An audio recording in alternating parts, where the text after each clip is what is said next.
आइए आपको सीधे लिए चलते हैं। स्वास्थ्य मंत्रालय इस समय प्रेस कॉन्फ्रेंस कर रहा है। रोक सकें एक continued trend in terms of either cases में प्लेटोइंग और केसेस में एक कमी होते हुए दिखाई दे रहा है, तो वह नंबर ऑफ स्टेट जहां पर कि ऐसा एक ट्रेंड दिखता था उसमें हमने थोड़ी बढ़ोतरी महसूस की है। करीब 18 स्टेट्स और यूनियन टेरिटरीज देश में ऐसी हैं जहां पर या तो एक plateauing in terms of cases being reported या एक डिक्रीज नोट किया जा रहा है, जिसमें मुख्यतः महाराष्ट्र प्रदेश, आंध्र प्रदेश, दिल्ली, राजस्थान, हरियाणा, छत्तीसगढ़, बिहार, गुजरात और ऐसे ही मध्य प्रदेश, उत्तराखंड, झारखंड जैसी स्टेट्स हैं जहां पर कि हम पाते हैं कि या तो केसेस की ग्रोथ जो है वह है उसमें थोड़ी कमी पाई गई है या उसमें एक रिडक्शन नोट किया गया है। जरूरी यह है कि यह स्टेट्स भी कंटिन्यूड फोकस अपना कंटेनमेंट पर बनाएं ताकि हम इन्फेक्शन के स्प्रेड को कम कर सकें, और जिससे कि जिस बारे में हमने इससे पहले भी बात की है कि एक स्थाई पर जब हम हॉस्पिटल इंफ्रास्ट्रक्चर अपग्रेडेशन की बात करते हैं उसके साथ ही एक इक्वली इंपॉर्टेंट कंपोनेंट है कि हम इन्फेक्शन के स्प्रेड को भी रोकें। इसी तरह से हम पाते हैं कि कुछ स्टेट्स में अभी भी एक continued increasing trend of cases भी नोट किया जा रहा है, जिसमें मुख्यतः कर्नाटका, केरला, तमिलनाडु, वेस्ट बंगाल, उड़ीसा, पंजाब, असम, जम्मू कश्मीर और गोवा जैसी स्टेट्स और यूनियन टेरिटरीज हैं। इसी तरह नेक्स्ट में देखें तो हम पाते हैं कि सिमिलरली हिमाचल प्रदेश, पुडुचेरी और त्रिपुरा, नागालैंड और अरुणाचल प्रदेश में भी एक इंक्रीजिंग ट्रेंड इन केसेस नोट किया जा रहा है। यहाँ यह समझना जरूरी है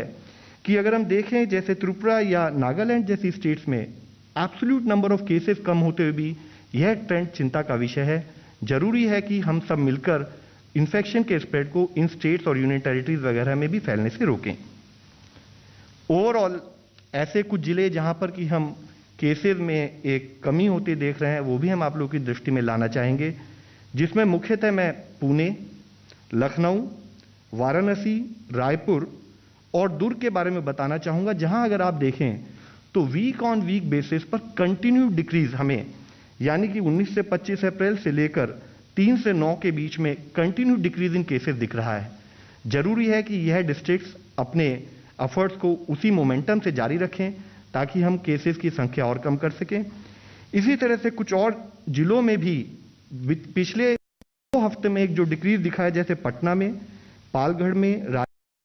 कानपुर नगर उत्तर प्रदेश में जिस तरह से एक ट्रेंड दिख रहा है, जरूरी है कि हमारे एफर्ट्स उस डायरेक्शन में उसी सतत मोमेंटम के साथ चलते रहें। एरियाज ऑफ कंसर्न के रूप में हम देखें तो पाते हैं कि कुछ ऐसे भी जिले हैं जहां पर केसेस में ग्रोथ भी नोट की जा रही है, जिसमें मुख्यतः अगर आप देखें बेंगलुरु अर्बन, देहरादून, ईस्ट गोदावरी आंध्र प्रदेश, विशाखापट्टनम, चेंगलपट्टू और तिरुवल्लुर तमिलनाडु, इनमें आप देखें तो पिछले 15 दिनों में एक कंटिन्यूड ग्रोथ ट्रेजेक्टरी दिख रही है। जरूरी है कि यहां पर कंटेनमेंट एफर्ट्स और एक अधिक हम उस पर पर्याप्त मात्रा में करें ताकि हम केसेस का इन्फेक्शन का स्प्रेड को रोक सकें। एक पॉजिटिव और न्यूज भी हम में लाना चाहेंगे। हमने एनालाइज किया तो पाया कि कुछ ऐसे जिले हैं देश में जहां पर कि एक स्थाई पर टेस्टिंग बढ़ाई गई, लेकिन साथ ही वहां पर पॉजिटिविटी में भी डिक्रीज नोट किया गया। तो जैसे उन जिलों की संख्या 15 से 21 अप्रैल के समय में 73 जिले ऐसे थे जो बढ़कर 22 से 28 अप्रैल में 125 जिले हुए, और 29 अप्रैल से 5 मई के अगर उस पीरियड को एनालाइज करें तो हम देख रहे हैं कि ऐसे जिलों की संख्या भी बढ़ रही है, which is a positive trend and this needs to be continued. हमारे देश में जैसे कि हमने इससे पहले भी चर्चा की है कि से पॉजिटिव जिन राज्यों में, जिन जिलों में हमने देखी है वहां पर strict containment, stringent containment measures लिए जाएं, तो ऐसे जिलों को भी हम आप लोगों की दृष्टि में लाना चाहेंगे, जिसको हम अपनी वेबसाइट पर भी डे टू डे बेसिस पर हाईलाइट करते हैं, जहां पर कि हम स्टेट्स और डिस्ट्रिक्ट्स के साथ मिलकर एफर्ट्स कर रहे हैं कि वहां पर इन्फेक्शन का स्प्रेड कम किया जा सके। ऐसे 533 जिले भी हैं देश में जिस पर जरूरत है कि स्ट्रिंजेंट एक्शन उसी स्थाई से चलते रहें। एक पॉजिटिव न्यूज और हम आप लोगों के सामने लाना चाहेंगे। अगर हम देखें कि डे ऑन डे जो देश में केस की पॉजिटिविटी नोट की जा रही है, तो 27 अप्रैल के बाद हम ये पाते हैं कि 27 अप्रैल पर देश में जो केस पॉजिटिविटी थी 19% थी ओवरऑल देश की, जो कि आज अगर पिछले 24 घंटे का डेटा देखें तो पाते हैं वे 18%, यानी कि करीब 14 दिन बाद हमने एक overall trend in decrease in positivity across the country note किया है। इसी के साथ ही हमने एक और एनालिसिस करी है तो पाई है because of the continued efforts by the state, 11 state ऐसी हैं जहां पर वीक ऑन वीक पॉजिटिविटी में भी किया गया है। लेकिन हम आप सबसे फिर से यह रिक्वेस्ट करना चाहेंगे, जब हम कभी भी एक इन्फेक्शियस डिजीज से डील करते हैं तो हमारे एफर्ट्स कंटिन्यूड बेसिस पर लगे रहें। हम एक दिन भी कहीं भी ढिलाई बरतेंगे तो इन्फेक्शन फैलने का खतरा बना रहता है, जिसलिए जरूरी है कि एफर्ट्स में कोई भी कमोबेशी ना हो। इसी के साथ ही वैक्सीन के बारे में मैं आप लोगों की दृष्टि में लाना चाहूंगा कि करीब 17.01 करोड़ डोजेज देश में वैक्सीन की गवर्नमेंट ऑफ इंडिया द्वारा फ्री सप्लाईज के रूप में स्टेट्स को प्रोवाइड की गई हैं, जो कि लोगों को मिल चुकी हैं। इसी के साथ ही हमने स्टेट्स के साथ कोलैबोरेट करते हुए 18 से 44 साल के जो लोग हैं जिनको कि स्टेट डायरेक्ट परचेज के थ्रू या प्राइवेट सेक्टर डायरेक्ट परचेज के थ्रू प्रोवाइड कर सकता है, उसको भी फैसिलिटेट करते हुए हम देखते हैं कि करीब 25.59 लाख डोजेज उस एज ग्रुप को भी दी जा चुकी हैं। हम एक और इस विषय आपकी दृष्टि में लाना चाहेंगे। अगर आप देखें तो पाते हैं कि आज रनअवे स्प्रेड ऑफ इन्फेक्शन जो कि कुछ प्रांतों में नोट किया गया, उसके लिए जरूरी है कि स्ट्रिंजेंट कंटेनमेंट एक्टिविटी जो कि मिनिस्ट्री ऑफ होम की गाइडलाइंस के द्वारा और ministry of health of India के द्वारा स्टेट्स को प्रोवाइड की गई हैं, उस पर हमारा कार्य चलता रहे। एक केस एनालिसिस के रूप में देखें तो पाते हैं कि कैसे स्ट्रिंजेंट कंटेनमेंट मेजर्स हमें इन्फेक्शन के स्प्रेड को कम करने में सहायक हो सकते हैं। पुणे के बारे में अगर आप एनालाइज करें तो आप पाएंगे कि करीब 69.7% केस पॉजिटिविटी 1 मार्च वाले वीक में जब वहां नोट की गई, तो उस टाइम पर नाइट कर्फ्यू जैसे कुछ जो कर्बिंग मेजर्स हैं वो इंप्लीमेंट किए गए। लेकिन साथ ही नाइट कर्फ्यू के बाद जब 15 दिन का एक रिलेटिवली मोर स्ट्रिंजेंट प्रोसेस इनिशिएट किया गया, जो कि 29 मार्च से 12 अप्रैल तक में, तो एक स्थाई पर केसेस में ग्रोथ ट्रेजेक्ट्री में हमने देखा कि कमी आई। और उसके साथ ही आप देखेंगे कि continued measures in terms of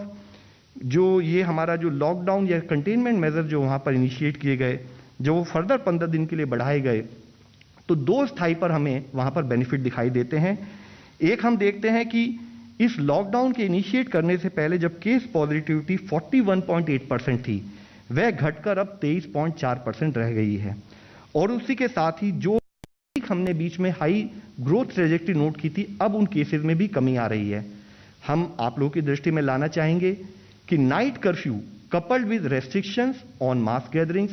on avoiding intermingling of people, on ensuring that non-essential activities for a limited period can be sort of delayed for a period of 14 to 15 days, which is what is important from an epidemiological angle, is critical to ensure कि हम infection spread को कम कर सकें। इसी के साथ ही एक और केस एनालिसिस हम आप लोगों के सामने रखना चाहेंगे। जैसे कि मुंबई के बारे में, मुंबई एक बहुत बड़ा शहर है, वहाँ पर कॉरपोरेशंस और स्टेट गवर्नमेंट के जो उन्होंने इनिशिएटिव लिए, वह इनिशिएटिव ने कैसे वहाँ के प्रोसेस को, हॉस्पिटल एडमिशन को एड किया, वह हम आप लोगों को बताना चाहेंगे। मुख्यतः वहाँ पर किया ये गया कि सिटीजन एंगेजमेंट के लिए जो कंट्रोल रूम का था, वह मुंबई कॉरपोरेशन के लेवल पर ना करते हुए उसको 24 वार्ड में 24 कंट्रोल रूम बनाए गए। और जितने भी वहाँ टेस्ट रिजल्ट आते थे, उन टेस्ट रिजल्ट्स को मेन कंट्रोल रूम में लेते हुए, जो भी लैब थी उनसे डेटा लेते हुए, उसको वार्ड वाइज सेग्रीगेट किया गया और सेग्रीगेट करके उन respective ward wise control rooms को भेजा गया।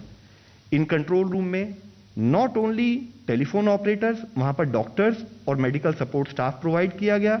उनको एम्बुलेंसेस के साथ कोऑर्डिनेट किया गया, जो कि एनालाइज करता था